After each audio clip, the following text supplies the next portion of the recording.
करते हैं question number 40। इसमें कह रहा है पूंजी ज्ञात करना, मतलब पूंजी आपको निकालना है। बहुत ही सिंपल है। यहाँ पे संपत्ति कितना है 70,000 है, दायित्व 60,000। तो ऐसे पूंजी का फॉर्मूला होता है कैपिटल बराबर एसेट्स माइनस ए माइनस एल कर देंगे, तो 70 माइनस 60 कर देंगे, पूंजी निकल जाएगा आपका 10,000। ठीक है ना। चलिए कुछ नई बात नहीं है, बाद बाकी देखते हो क्या सा दिया हुआ है। दिवालिया घोषित करने के लिए एप्लीकेशन दिया है, अपना डिफिशियंसी 40,000 अनुमान लगाया, न्यूनता का उपयुक्त अनुमान लगाने के पश्चात उसको ज्ञात हुआ कि ये सब एंट्री का इन सब मदों का एंट्री नहीं हुआ है। पूंजी पर 6% ब्याज, उनके द्वारा भुगतान हुए 12,000 के बिलों पर संभावित दायित्व है 3,000 रुपया, दे राशि है इतना इतना इतना, बस और कुछ नहीं है। चलिए कुछ खास नहीं है, बनाते हैं पार्ट बाय पार्ट, देखते हैं क्या सब दिया हुआ है। सबसे पहले यहाँ पर लिखेंगे हम एसेट्स रियलाइज्ड, एसेट्स रियलाइज्ड, संपत्ति से कितना प्राप्त हुआ है, नहीं यह भी आपको देखना है। तो हमको यह देखना है कि कमी है 40,000, कमी है कितना 40,000, और दायित्व कितना है, दायित्व है 60,000। कितना है दायित्व 60,000 है। ज़रा मन में सोचिए कि 60,000 रुपया कर्जा है, 40 आप नहीं चुका पाए, तो कितना चुकाए होंगे, इसका मतलब है 20 चुकाए होंगे हम। तो ये संपत्ति से वसूल होने का फॉर्मूला होता है एसेट्स रियलाइज्ड बराबर, एसेट्स रियलाइज्ड बराबर डिफिशियंसी, ये liability minus deficiency, liability minus deficiency. ये 60 का लायबिलिटी है, डिफिशियंसी है 40 का, इसका मतलब है कि आपने 20 नहीं चुका पाया। संपत्ति कितना है 70 है आपके पास, इससे आपको मिला कितना 20,000 मिला, कोई दिक्कत। ये 20 कहाँ से लाए हम, तो यहाँ देखिए दायित्व है 60 माइनस डिफिशियंसी, ये हो गया वसूल कितना हुआ है 20,000। संपत्ति है कितना का आपके पास, संपत्ति है 70 का, उससे मिला होगा आपको 20,000। आगे देखिए यहाँ पेमेंट कर देंगे हम, कुछ तो है ही नहीं, वेजेज को पेमेंट कर दो, दिया हुआ है 300। इसके अलावा सैलरी दिया हुआ है, सैलरी पेमेंट करो, सैलरी भी 700 है, टैक्स दिया हुआ है 300। किराया, किराया जो है अनसिक्योर्ड होता है। अब जो रुपया बच गया वो मिलेगा अनसिक्योर्ड वाले को, 20,000 है, 20,000 जो बच गया अनसिक्योर्ड। बहुत ही सिंपल छोटा क्वेश्चन था, अनसिक्योर्ड क्रेडिटर्स। ये हो गया 1,300, घटाएंगे हम 18,700। ठीक है, आगे निकालते हैं अनसिक्योर्ड कितना है आपके पास। अनसिक्योर्ड क्रेडिटर्स, तो लेनदार तो 60,000 है। इसके बाद जो है संदिग्ध दायित्व है कंटिंजेंसी, लायबिलिटी दिया हुआ है क्वेश्चन में 3,000, और रेंट 300, 63,300। ठीक है ना। और रुपया कितना है हमारे पास, रुपया है 18,700, तो माइनस कर दो अमाउंट पेड 18,700, जो बच गया वो कहलाएगा डिफिशियंसी।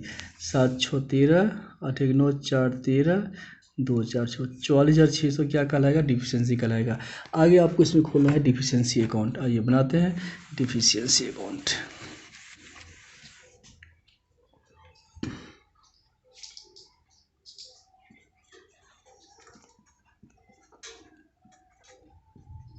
डिफिशियंसी अकाउंट,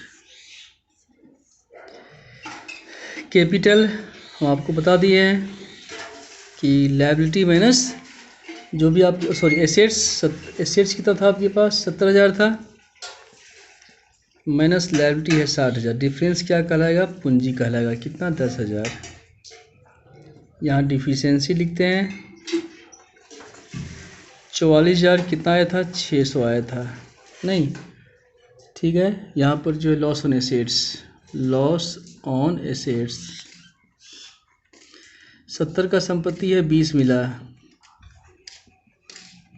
50 का नुकसान हो गया। इसके अलावा amount due, outstanding amount, outstanding क्या सब है, रेंट है, सैलरी है, वेजेज है,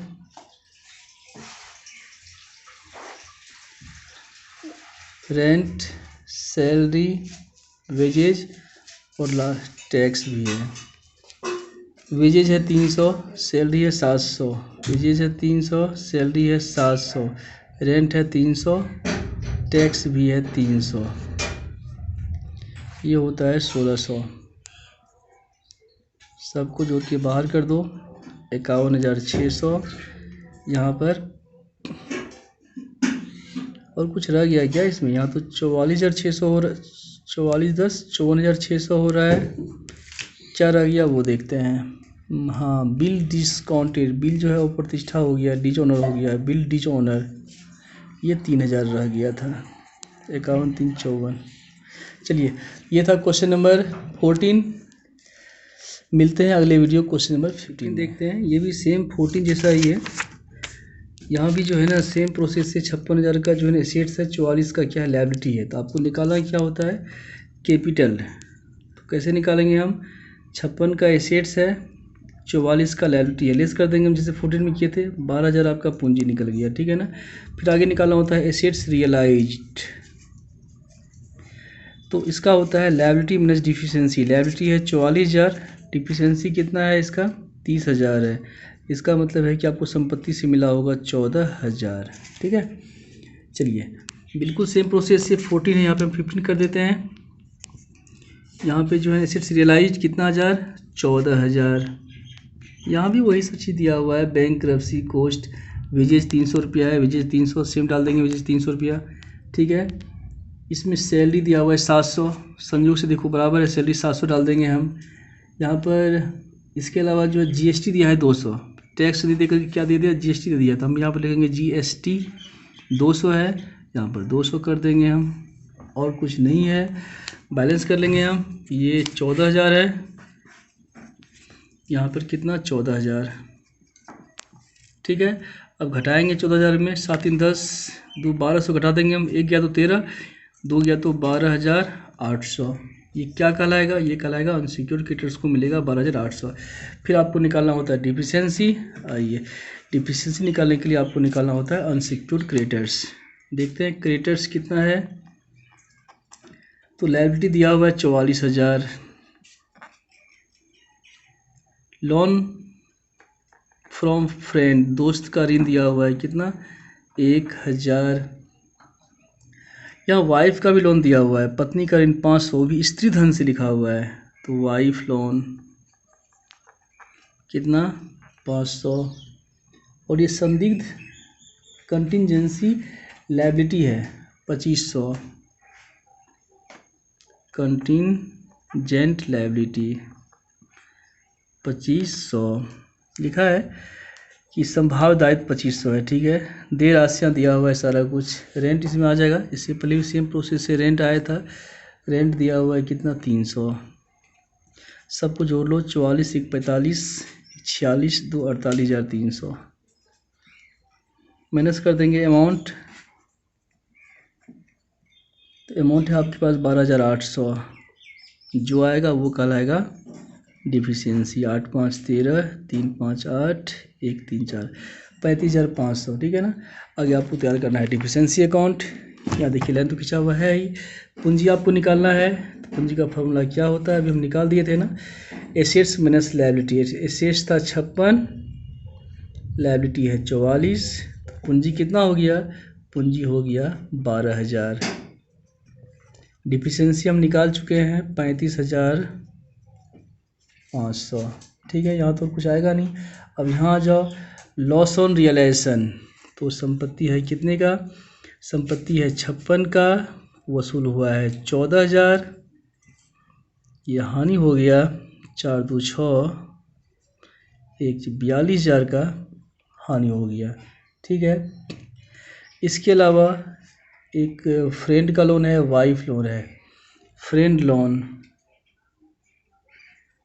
फ्रेंड लोन और वाइफ लोन। फ्रेंड लोन है 1,000, वाइफ लोन है 500, रेंट 300 है, सेम प्रोसेस से। रेंट जो है ना एक, हाँ 300 है, सैलरी 700 है, वेजेज 300 है, टैक्स 200 है, ये टैक्स 200 है, टैक्स 200 है। 7 3 10 3 13 2 1500 हो जाएगा, ये हो गया 1500। और बिल डिसऑनर कितना 2500 हमने इसी में डाल दिया है। मेरे ख्याल से दिक्कत तो नहीं होना चाहिए, फिर भी यदि प्रॉब्लम हो तो आप लोग हमें कमेंट करेंगे, ठीक है ना। 42,000, एक 43,000 और ये 1500, 44,500, ये 500, 45,000, 45 2 47,500, नहीं 5 5 10 5 15, इसको जोड़ने से ये हो जाएगा 5 5 10 5 15, हासिल 1 2 3 1 4 1 5 2 7, 47,500 और यहाँ भी हो रहा है 47,500। ये था क्वेश्चन नंबर 15। मिलते हैं क्वेश्चन नंबर 16 में।